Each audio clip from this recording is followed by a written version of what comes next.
Good morning. My name is Parker Morrison. When I was a kid growing up, one of my favorite things to do was to go to my local park. Anyone else? I remember those sunny days when all the children from the neighborhoods would meet up and we'd all fight with our parents to be the last one to leave. This morning, I want to explain the importance of parks and playgrounds in our community. I want to go over the benefits they bring to children, how they unite the community, and what they provide for the environment.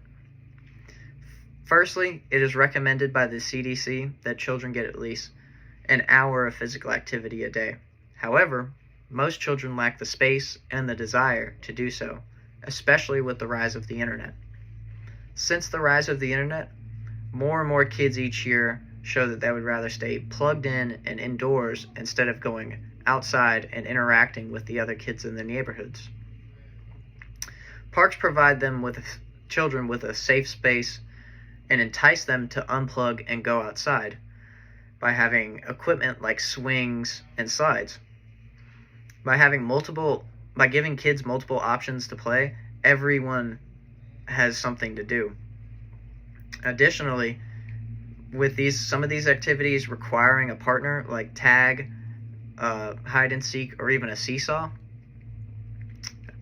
kids are kind of forced to have interactions, and by doing so, kids become friends without even realizing it and develop new bonds.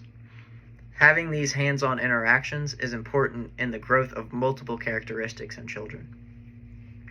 Next, I want to talk to you about how parks and playgrounds unite the community as a whole. Imagine if we didn't have parks or playgrounds at all. How would you interact with your neighbors or your local community members? You would be forced to go to their houses. By providing a safe space like a park or a playground, you can have a community that develops bonds. And again, it's like having a forced interactions. It has been shown that by having all of these bonds together, it displays a strong community presence, and in turn, by having a strong community presence, everyone feels safe, and also it reduces the crime rate significantly. Lastly, I want to go over the benefits that parks bring to the environment. Parks provide a lot of space for the natural environment to grow, and it is very important for us to have space for the natural environment to grow, as once we destroy it, it will never be able to be restored. And it is important to know what the wildlife is like in specific indigenous areas.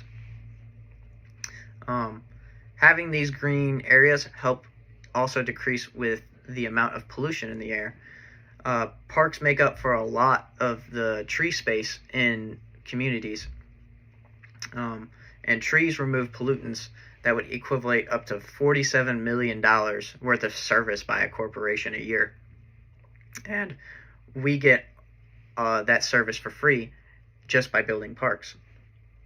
To sum it all up, the benefits from parks and playgrounds can impact an entire community. By uniting communities, cities will only see a positive growth. I just want you to imagine how much better our lives would be if you knew all of your neighbors, if you were bonded with your community. Imagine walking safely on a sunny day with all of your neighbors to a local park to hang out all day. Imagine how much better our communities would be if it were like that. Thank you for sparing me your time to show me my passion for this topic.